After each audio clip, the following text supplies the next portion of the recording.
Hi, welcome. In this video, I'm going to be doing a exercise to have Jax pick up objects and hold these objects, and then drop them or give them to the owner. Okay, so here, just want to explain the exercise before I bring them up, because we do certain things that I'm not going to be talking about as I do. I'm going to be focused. So I just want to explain, so when you see me do certain things, you'll have a bit of an understanding as to why I'm doing the things I'm doing. So right now, Jax is in phase 2 of service dog training, and this is the thing about how I do the service dog training. It's about understanding about motives, okay, how things align, so that you have the proper focus, so that when you start to get the dog to do certain task-specific duties that you want, it's going to hold together. Okay, it's like relational glue, it holds together. So therefore, that's why I break the process down into separate phases.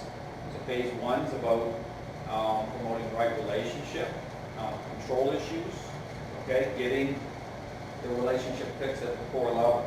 Okay, that's what actually creates focus, believe it or not. You know, if you try to just approach it as a learning-based exercise, what you're doing there is you're shifting the focus away from change being promoted into the person.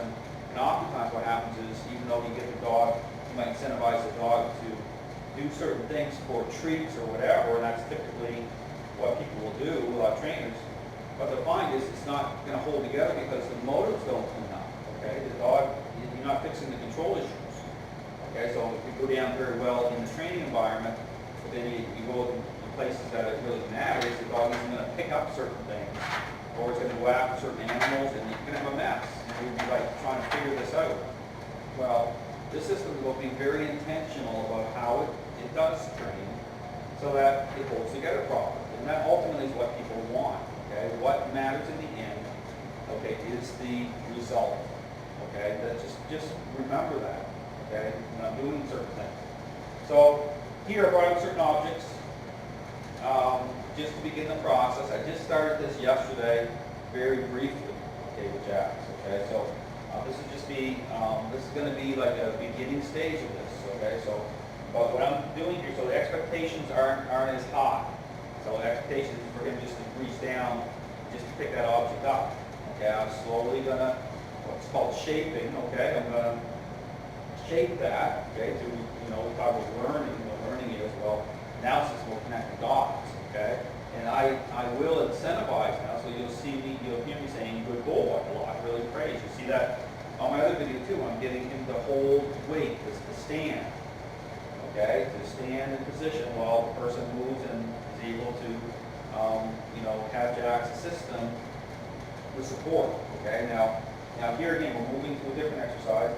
Here the idea is that something falls on the floor, whatever, in a different location, Jax will pick it up. Now the command for this is get it. You can say, get it, and then drop it is the word out. Okay, it's the word out. Now here, when I'm doing this, you'll see me will be putting influence, okay, on him. So I will be pushing it into his mouth, but not forcefully, like just trying to, So as soon as I get a little bit of the mouth open, okay, then immediately I'm going to reward for that. Okay, I say, good boy, good boy. So, and I'll even do what's called jackpotting, which I'll give him higher reward, okay, for better moments. Okay, so I'm doing certain things at certain times to bring it together, okay, properly. But initially, the expectations are very low. I mean, just you start off and you increase them. So as he does better, then you get kind of move it down lower, and then pick it up, and then to out it, and then you want to get anything with the pressure he's applying to his mouth on it. So here's the other thing: when he's applying certain pressure, if there's too much pressure, I'm seeing too much pressure applied on the object, you will see me pushing on his upper shoulder blade area. That's like a push-pull method. What that does is it's language, okay? It's influence that is causing his mind to release a little bit, and his mouth will open a little bit. Okay, so that's a big key point here. It's like I'm almost like tapping the brakes a little bit with this method, so I'm like multitasking. You must be doing several things at the same time a little bit. So just understand that there's a lot of timing here, and a little bit of skill going on to get this happening at the right, right level. So again, I'll be, pushing at times, but I'm watching his mouth pressure, and then when I say the word out, I will push harder, because I want that behavior to happen faster for him to release. So I could have to push a little harder at first, okay, to get his mind to release that. And then, but again, right away, so he's a really good boy, okay? So praise, there's some influence going on. So what I'm doing is I'm in control, okay, and I'm shaping all this up so that, it's going to happen. And then after a while, you don't have to do the same thing, the push, pull, and different things, okay? It's just going to happen, okay, because I've created it. But again, as I do it though, it's a dynamic of me being in control, okay? Him doing what I want to do. So this incentivizing, and be very careful of that. It needs to happen at the right stage, okay? So motor's clean up at a certain level, then you start to get more into this, and it's going to come together very well, okay? So again, I'll have him on the leash, okay? So I keep him controlled in the area I want, and then I'm going to be, putting the objects in his mouth as he holds them, drop, okay, then go down a little further. I have different objects here, different consistencies. So some of this was left over from my irrigation system. Okay, I ended up putting a pool in the backyard. My irrigation system got damaged, the valves, so I decided to do it myself.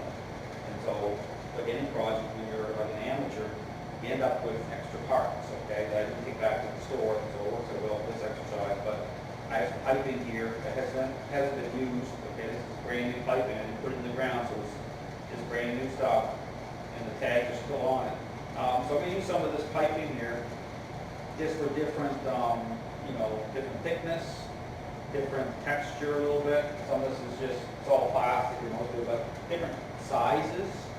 So you got, thicker pipe. This is like an extension pipe. It puts in, it has a different little, because it has different little levels here. And so, but you start off easy first, with something that is going to hold, and then you move to more difficult things. And even here, a smaller pipe like this too. But you want to be too small so he gets it down his throat, he chokes on it or something crazy. He wants to, the object needs to be, so I'm in control of it, so nothing like that's going to happen. So this is a little smaller object, but it's big enough that you won't have a problem like that. Accidentally going down his throat. So just be careful of that. Especially when you start this exercise, because your dog's going to be too much pressure, or it might be moving around in the mouth more and stuff. So you don't want accidents like that happening. So you want to stick to the little bigger objects first. Helping that. Now the other thing is to target that too. So when he goes in his mouth, you want it to be centered. Okay, you want to kind of line up so that you'll see me doing that. And just doing it. If he ends up on this end at first, try to just get that slidden so it's in the middle, okay, of the object. Okay, so you want consistency in that. So consistency with targeting where the object puts his mouth on it, and then the pressure issue too, with adjusting that pressure a little bit so it's not too hard. You want to tap that back a little bit, and then rewarding at the same time. So I can be pushing but doing praising at the same time. So, because it's language, understanding language, making sense of it. It's like, well, this makes sense to me. So it does motivate him too, that good boy, right? Oh, it's motivation, but then I'm pushing at the same time to help you adjust it. And then, so the timing, there's a lot of stuff with timing, praise, and all those things. And so, and then I have a glove here. Okay, so I'll introduce this, different texture, different peel material. Okay, and I'll introduce this, but I'll be switching more and more to different objects as he gets better, okay, as the exercise increases. So anyway, I'm going to bring him out. I'm not using, again, I'm just using verbal praise, okay, to motivate him, to get him to do this, okay. And there will be pressure, and I have to create it type of thing. But again, you see me doing this just for a few minutes. Always before you do this, you want to, push the exercise to a certain level, but try to always end on a good note, okay, a good moment. Because all of my goals, because then I'll say, well, in 2 or 3 hours, there's a lot of that stuff that you're not seeing on video. I'll keep repeating the exercise. It's like a stand exercise. Doing it over and over and over and over again. And right now, it's a stand exercise. I mentioned that briefly. At first, you have to get him kind of move forward to get him to move up. But then you want him just from this position as it sits, just to stand right up straight. And so I have to do certain things to get that adjusted so that he'll start popping right up. Okay? So certain things that, as you get this stuff going on, you're starting to increase expectations and start to kind of shape it to make it better, okay, to line up better. So anyway, I'm going to bring them out and see me do this exercise for a few minutes just to give you an idea how it's done.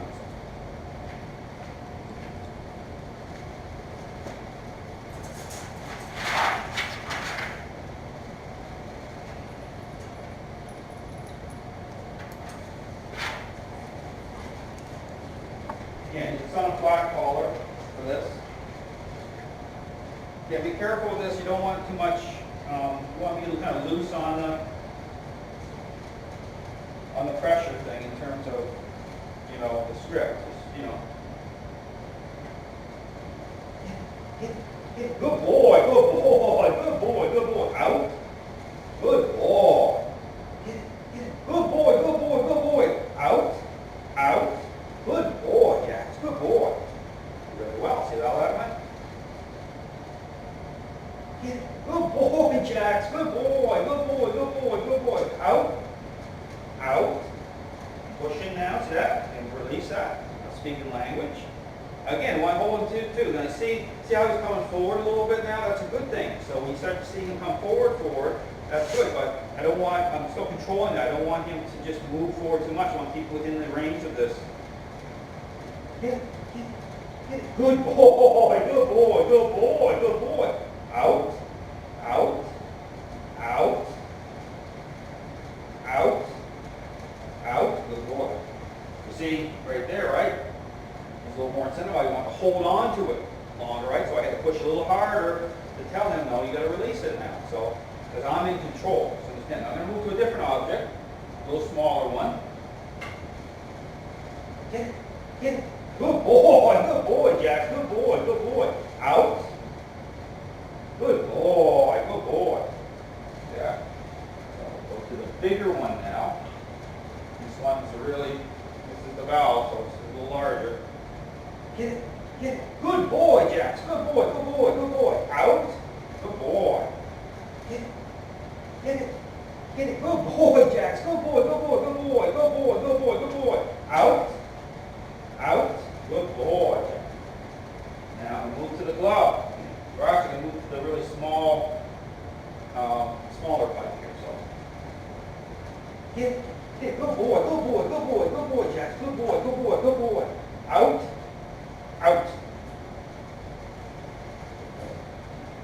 And now too, if he holds on to it longer and he's a little more, wants it a little more, don't give him so much reward on the out. Okay, just temper that down because that's like not a better moment, right? He's trying to hold on to it longer and have to increase the level of influence to get him to release. Now we do the glove. Get it. Good boy, Jax. Good boy. Hold him up. Good boy. Out.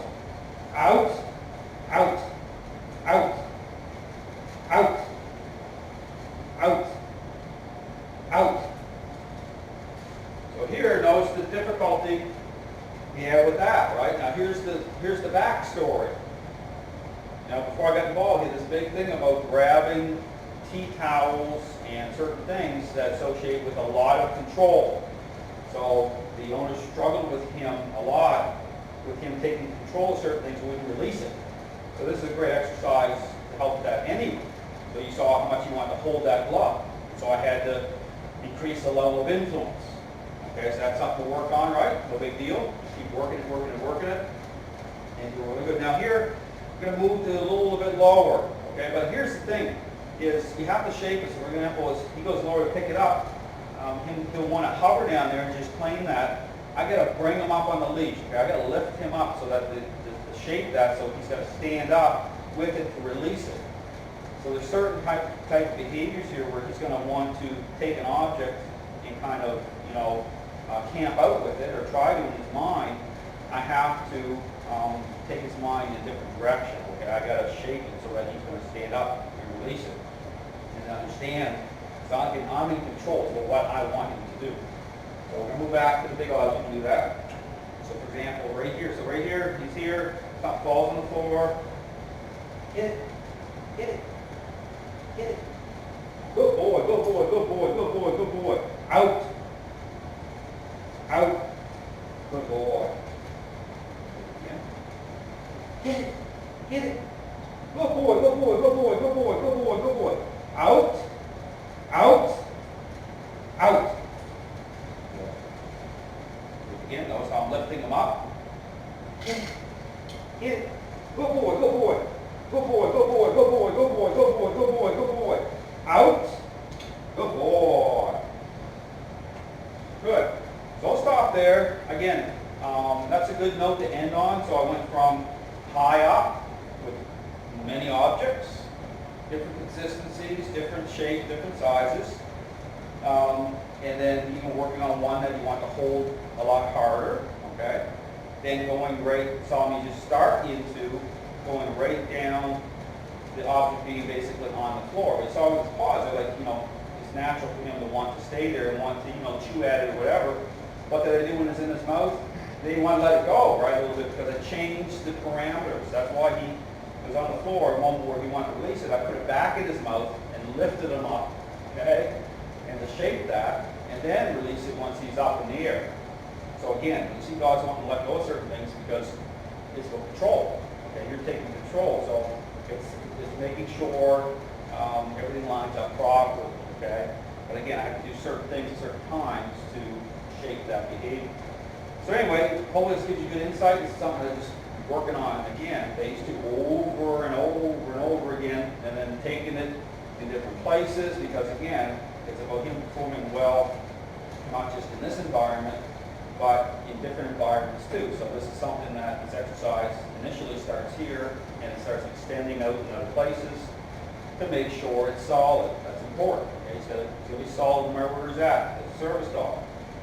Anyway, he's doing really well. I mean, that's the good news. I had him yesterday with the owner in Walmart, and he was right on course, going like he should, right beside him. He was doing the stand exercise in the store at certain places. Okay, and that's the in-training part. So he's in training, he has the vest on, I'm there with the owner, I'm making sure it lines up. I'm doing the communication, so I'm the extension for that owner. So again, when I'm doing it, I'm hitting all the stores, I hit the stores during phase 2, and I'm there, and I'm making sure that it's perfect, okay? It's got to line up correctly. It's going to be solid. So come on, really, really well. So anyway, hopefully this gives you a little bit of insight. Thanks for watching.